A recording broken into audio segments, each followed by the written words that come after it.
영어 시간에 성성님께서 이런 말을 합니다. 아무리 어려운 단어라 할지라도 반복해서 20번만 내어보아라. 그러면 완전히 자기의 것이 될 것이다. 그때 뒤에서 순이의 나지막한 목소리가 들려옵니다. 철수, 철수, 철수, 철수. 우리도 이처럼 모든 말을 자기 중심적으로 해석할 때가 있습니다. 그래서 순이처럼 영어 단어도 마음에 두었던 철수처럼 생각하게 되는 것이죠. 모든 일에 대한 생각도 자기 중심적으로 생각하는 경향이 있습니다. 그래서 한 번 실패한 것을 가지고 난 안 돼, 더 이상 희망이 없어 라고 자신을 단정 지을 때가 있죠. 가룟 유다는 예수님을 은 30냥에 팔아버리는 믿음의 실패한 자였습니다. 문제는 이 실패로 인한 절망감에서 그가 헤어나지 못했다라고 하는 것입니다. 그는 이 실패가 자기 인생의 끝이라고 생각을 한 것이죠.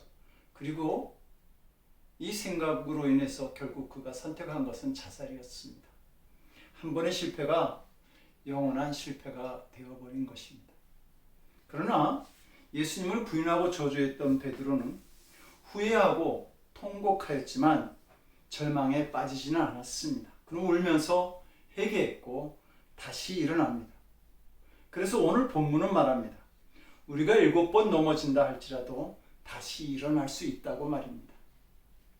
성경에서 7이라고 하는 숫자는 인간이 할 수 있는 최고의 노력 혹은 마지막까지 온 순간을 말합니다.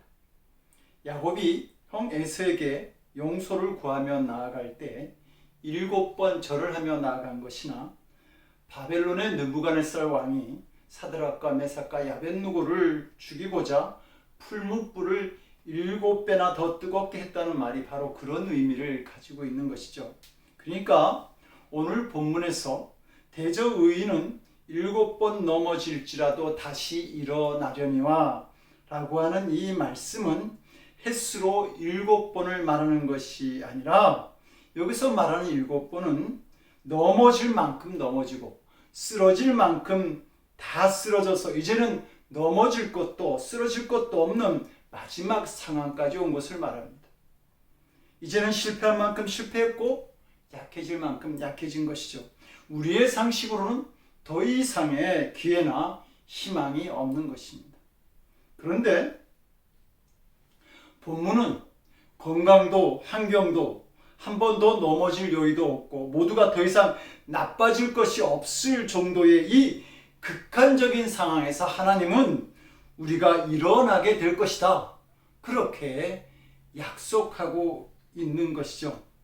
시편 37편 24절도 저는 넘어지나 아주 엎드러지지 아니하면 여호와께서 손으로 붙드심이로다, 이렇게 말씀합니다. 하나님은 실패자를 세워주시고 성공자보다는 실패자를 더 들어서 쓰시는 분이십니다. 모세가 하나님의 부름을 받았을 때 모세는 살인자로서 40년 동안 도망한 자고 또 그때 나이가 80인 노인이었습니다. 사도 바울이 주님의 부름을 받았을 때 그는 스데반을 죽였던 장군인이었죠. 기도는 겁이 너무 많은 사람이었지만 하나님은 그를 미디안 족속을 물리치는데 이스라엘의 사사로서 사용합니다.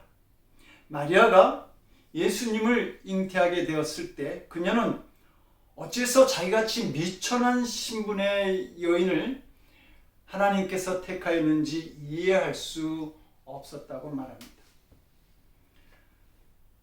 하나님께서 이렇게 실패자를 쓰시는 이유는 실패에는 세상에 줄 수 없는 유익이 있기 때문입니다. 그래서 성경은 실패의 유익을 말하죠. 실패는 있어야 한다, 반드시 필요하다, 이렇게 말씀하고 있는 것입니다. 하나님은 우리의 성공보다는 실패를 더욱 중요하게 보신다라고 하는 말입니다. 어떤 사람이 에이브러함 링컨에게 묻습니다. 당신은 어떻게 해서 그렇게 존경받는 사람이 될 수 있었습니까? 그 비결이 뭡니까? 그러자 링컨이 말하죠. 제가 다른 사람들보다 더 많은 실패를 경험했기 때문입니다. 많은 사람들이 실패의 경험 때문에 좌절하고 고통스러워합니다. 그러나 실패가 문제가 아니라 실패를 크게 보는 것이 문제인 것입니다. 경영 상태가 악화된 어느 회사의 사장이 경영 진단사에게 기업 진단을 의뢰했습니다. 회사를 진단하던 그가 구석구석 회사를 다 살펴본 후에 전 직원을 집합시켜 놓고 큰 백지에 흑점 하나를 찍었습니다. 그리고 묻습니다. 이게 무엇입니까? 작은 흑점입니다. 왜 여러분은 넓디 넓은 백지는 보지 않고 백지의 수천분의 1밖에 되지 않는 이 부정적인 흑점만을 보고 계십니까? 여러분의 회사가 어려움을 겪는 이유는 여러분의 마음이 열등감이나 부정적인 사고에 빠져 있기 때문입니다. 라고 진단을 내립니다. 야구선수로서 3할대를 치면 아주 좋은 선수라고 말하죠. 그러나 이 좋은 선수도 70%는 안타를 치지 못한다라고 하는 사실입니다. 10번 중에 7번의 공은 그냥 흘려보내는 것입니다. 심리학자들의 말에 따르면 인간에게 일어나는 사건은 단 10%만이 사실이고 나머지 90%는 사건에 대한 반응, 해석이라고 이렇게 말합니다. 그러니까 모든 일에 있어서 긍정적으로 반응하면 그 사람은 행복한 사람이 되는 것이고 부정적으로 반응하면 그 사람은 불행한 사람이 된다라고 하는 말입니다. 중요한 것은 사실이 아니라 그 사실에 어떻게 반응하고 해석하느냐라고 하는 것이죠. 믿음의 사람들은 아무리 큰 어려움이 있다고 할지라도 10%의 부정적인 사실을 90%의 긍정적인 반응을 통해서 다 뒤집는 사람들입니다. 이런 농담이 있습니다. 하나님께서 아담에게 화를 만들어 주시자 아담이 너무 마음에 들어서 하와를 끔찍히 사랑했죠. 그리고 하나님께 감사하면서 묻습니다. 하나님, 어떻게 제 아내를 저렇게 아름답게 만드셨어요? 그래서 하나님께서 그래야 내가 사랑할 거 아니냐? 계속해서 아담이 묻죠. 어떻게 저렇게 착하게 만드셨어요? 그래야 내가 하와를 아껴줄 거 아니냐? 그런데 하나님, 가만히 보면 제가 좀 맹한 데가 있어요. 그건 왜죠? 그러자 하나님께서 그래야 제가 너 같은 것을 사랑할 거 아니냐? 이렇게 대답하셨다고 하죠. 조금 부족하고 맹합니까? 그것도 유익함이 될 수 있다라고 하는 말입니다.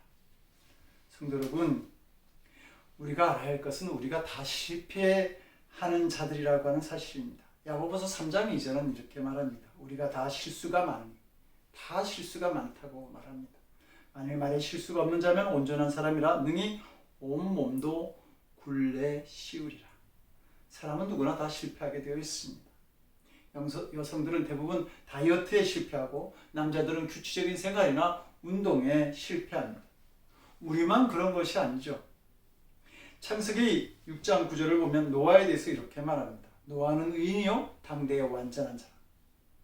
노아는 당시에 의인이었고 완전한 자였습니다. 그런데 노아가 살던 시대에 대해서 성경은 여호와께서 사람의 죄악이 세상에 가득함과 그의 마음으로 생각하는 모든 계획이 항상 악할 뿐임을 보시고, 여기에 가득했다라고 하는 말은 히브리어로 미드리시라고 하는데 마치 물에 그 컵에 물이 차 있는데 그냥 차 있는 정도가 아니라 흘러 넘치는 그런 상태를 말합니다.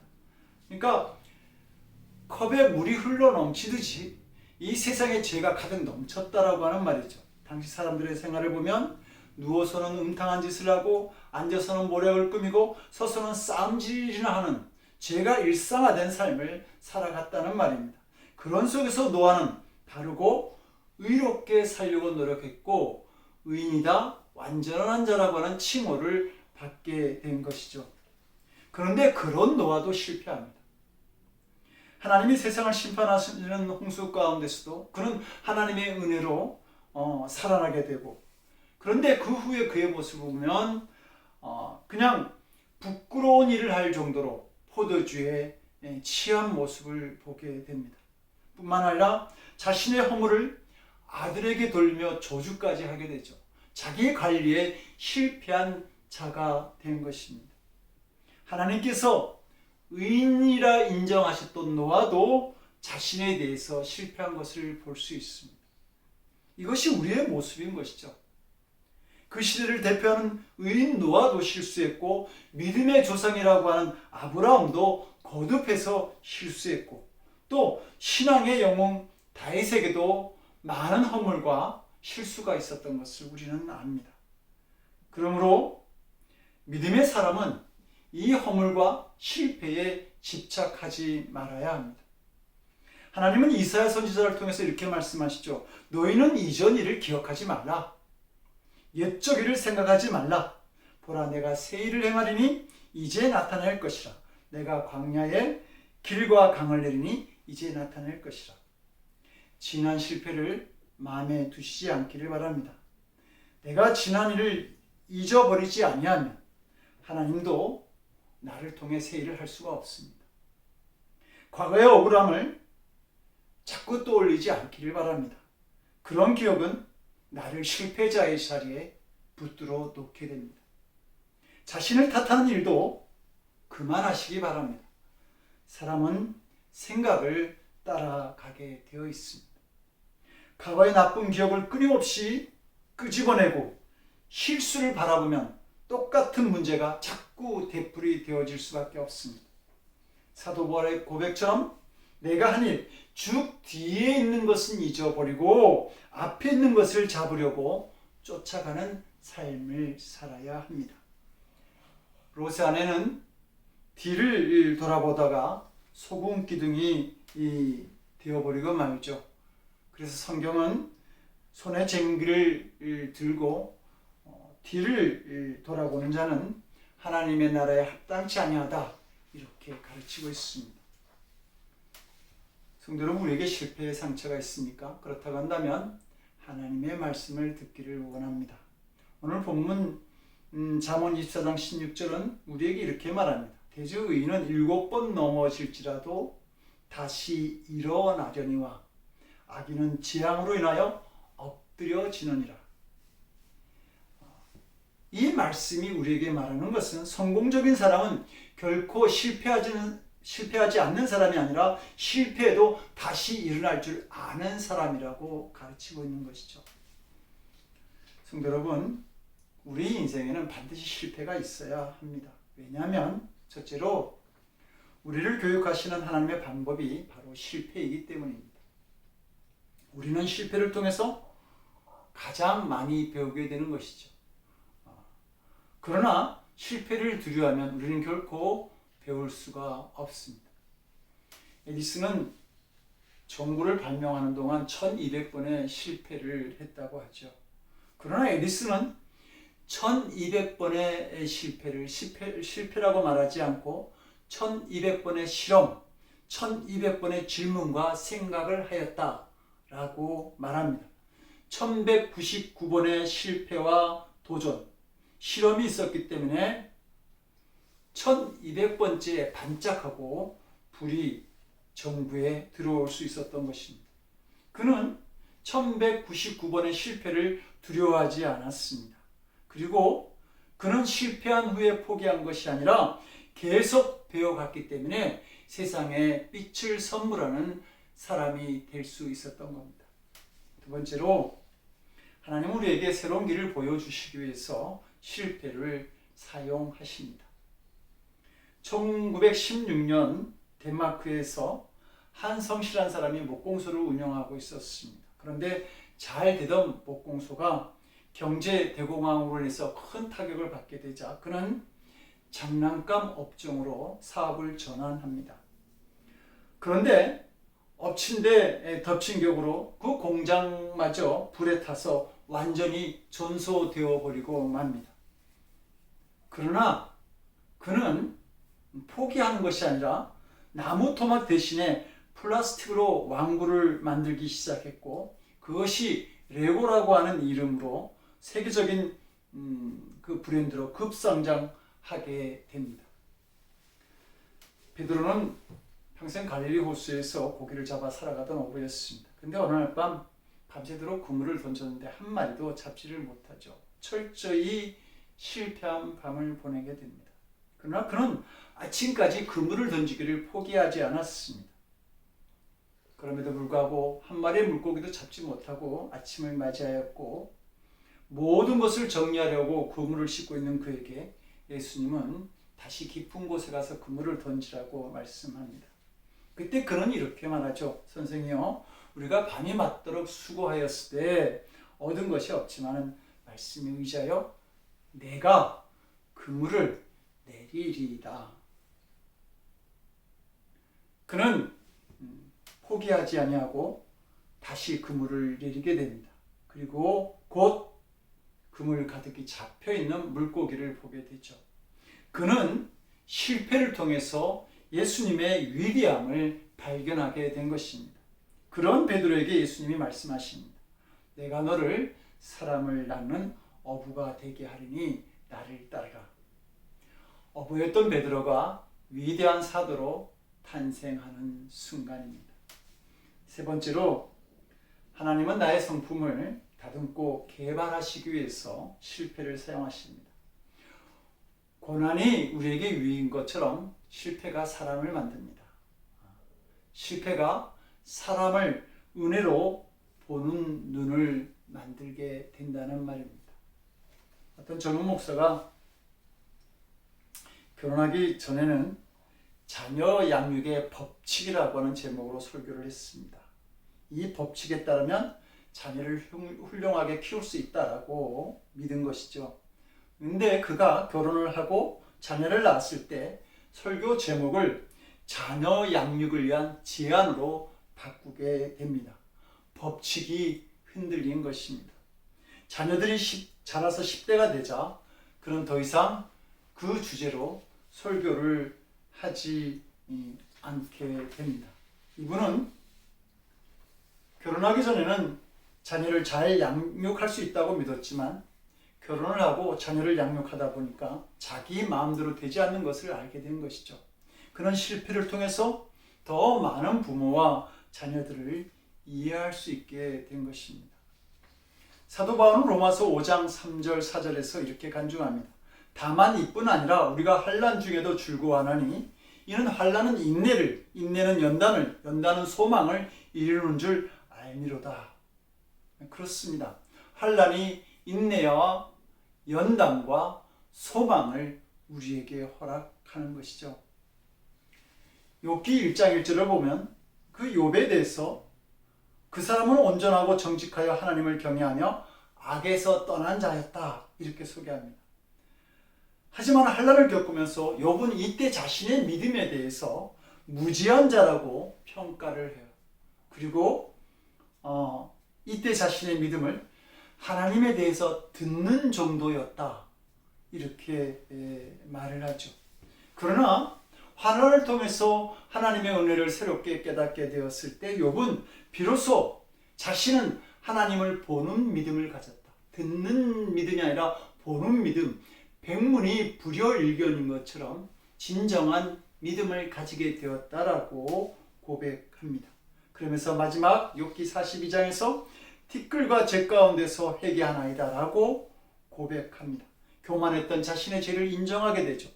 하나님을 통해서 욥은 새로운 믿음으로 다시 일어났고 그런 욥을 하나님은 축복하시는 것을 볼 수 있습니다. 어느 목사님이 하나님의 은혜가 당신의 위대함보다 먼저 와야 합니다 라고 말을 했습니다. 실패야말로 진짜 하나님의 종이 되는 조건입니다. 자기를 드러내지 않고 하나님만 앞세울 수 있는 사람만이 하나님의 종인 것이죠. 이 성품이 바로 실패를 통해서 만들어진다라고 하는 겁니다. 자신이 부족하다고 느끼는 것은 하나님의 종이 되는 데 있어서 아무런 문제가 되지 않습니다. 오히려 하나님의 은혜를 전하는 진짜 종의 조건이 되는 것입니다. 성공한 사람은 자기를 드러내려고 하죠. 그러나 실패한 사람은 하나님의 은혜를 증거합니다. 성도 여러분들이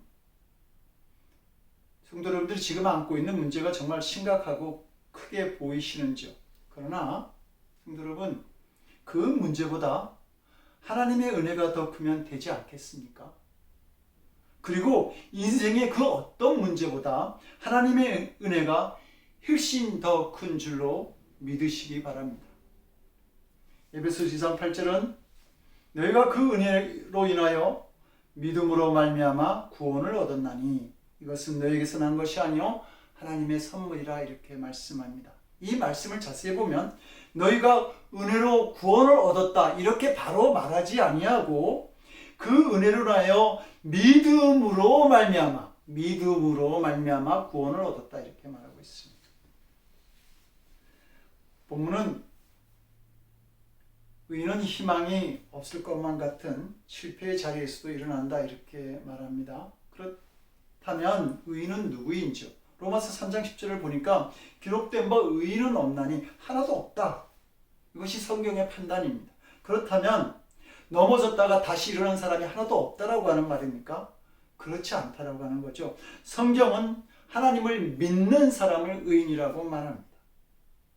그래서 로마서 4장 3절은 성경이 무엇을 말하느냐? 아브라함이 하나님을 믿음에 그것이 그에게 의로 여긴 바 되었느니라 이렇게 말씀하고 있죠. 인간은 다 죄인이지만 하나님을 믿고 하나님이 보내신 예수님을 믿으면 의인으로 칭함을 받게 됩니다.